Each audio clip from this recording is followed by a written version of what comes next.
Yes. Rector Mutanov, Mayor Yasimov, Chairman Tokayev, friends and colleagues at the World Academy, ladies and gentlemen, it's a great pleasure to be here, and I'd like to thank our hosts for wonderful preparations and arrangements for this conference. This morning we heard a very inspiring and challenging address by Chairman Tokayev, setting forth 10 goals, extremely challenging goals for the world community, and inviting us to a global dialogue of utmost importance to the future of the world. I think none of us would doubt that if we can accomplish these 10 goals, we will be in a new paradigm. The world will be quantitatively and qualitatively different than it is today. I think those of us who thought about these goals will also be convinced that unless we address these goals and address them successfully and do it very seriously and do it soon, we will face increasing difficulties, tensions, challenges that threaten to set back much of the progress that we've achieved, not only over the last 25 years since the end of the Cold War, but over the last half-century. Therefore, this really is of utmost importance. The question before us at this conference is there a way to do this? Do we have the capacity to do this? Is there a possibility of really moving to a new paradigm? This exercise, this is the 9th now in a series of conferences, starting with the conference in Geneva at the UN. This discussion is based on certain premises. That the challenges facing us, which Chairman Tokayev delineated so clearly and effectively, are global in nature. They cannot be addressed at the national level. They cannot be addressed effectively by individual countries. We are all in this together. Unless we find a way to do it together, none of us will be immune or insulated from the impacts. We also understand that these challenges are extremely complex, and they're interrelated with one another. Raising the standards of living all over the world would not seem so ominously difficult if it were not for the fact that we already have severe constraints on our resources. Ecology and economy are directly linked. Rising levels of unemployment threaten not only the economic livelihood and well-being of hundreds of millions of people, but also the very stability of society.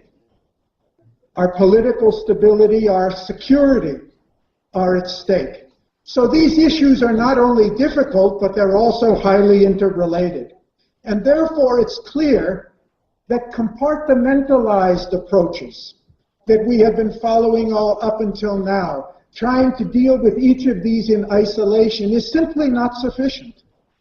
We're going to have a comprehensive and an integrated strategy that links our actions on all of these 10 goals together in a comprehensive strategy capable of reflecting the complexity and leveraging the interactions to use ourselves bootstrap to lift ourselves up.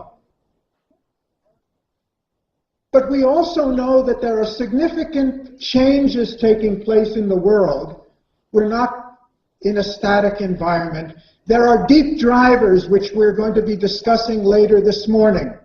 Rising levels of education, rising levels of global awareness, increasing technological capabilities, increasing public concern about the ecology, and many others which we're going to discuss this morning that are changing the very climate in which we're here, making possible a meeting like this and a discussion like this. Some 64 years ago, President Kennedy, U.S. President Kennedy said, "We have the faith that the problems created by human beings can be solved by human beings. None of our problems are insoluble, but none of our problems will lend themselves to the status quo or incremental changes or sectoral policies alone." And as Chairman Tokayev emphasized, it's not enough that we achieve quantitative growth. We need a paradigm that fundamentally shifts the values from quantity and growth to human welfare and well-being and freedom and tolerance and harmony. And therefore, democracy is going to play a fundamental role, and it is one of the drivers, one of the deep drivers that's changing things and making possible changes that weren't there before. We have to be able to think big and long and with vision. We have to be willing to challenge all existing theories, beliefs, vested interests, and say we're willing to move the goalposts. The solutions are there, but they're only there if we're willing to challenge the way we work today. Very importantly, the way we govern not only our nations, but the international community. And ask ourselves, do we have the systems in place, do we have the institutions in place that are really capable of effectively addressing these issues? As my president and honorary president have mentioned, the Academy is founded on the conviction that ideas have the power to change the world, and that what we discuss here today, what we think here to say, what we decide here today can really matter if we have the courage to really think what needs to be thought. We need a thinking that's not only distant, broad, but also comprehensive, integrated, ecological, that sees things in their totality and their interconnection.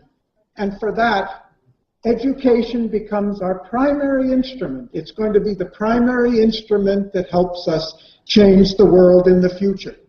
But we're also going to have to think about challenging fundamental concepts in all of the sciences, particularly in all of the social sciences, which are now so fragmentary, to talk about a science of society where all aspects of human life are integrated, not only in practice, as they are for us, but in theory as well.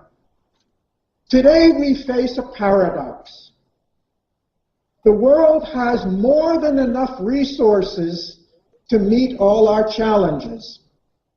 And yet we have so many billions of people whose needs are not being met. We have $225 trillion in global financial assets, yet less than 20% of it is being utilized to really meet the needs of the real economy and human beings. So there's no shortage of money. We have human beings. As the chairman said, we have almost 800 million people below the poverty line and much more underemployed, who, as the rich, valuable human resource that can be utilized to solve our problems and meet our needs. So there's enough potential for us, organizational potential, technological potential, ideas, money, and human beings. In this conference is a series in a progression, and during that series we have been moving more from the discussion of problems, which we did in the beginning, and I think we all know what the problems are, to the focus on solutions. More from dealing with things in isolation in each sector to dealing with them comprehensively and in their interrelationships. More from coming together to present the ideas we've come in with, to come together to listen to each other, exchange ideas, and create new things through our interaction. I'd like to thank all of you for participating in this. and look forward to your active engagement and contributions to formulation of a new paradigm. Thank you.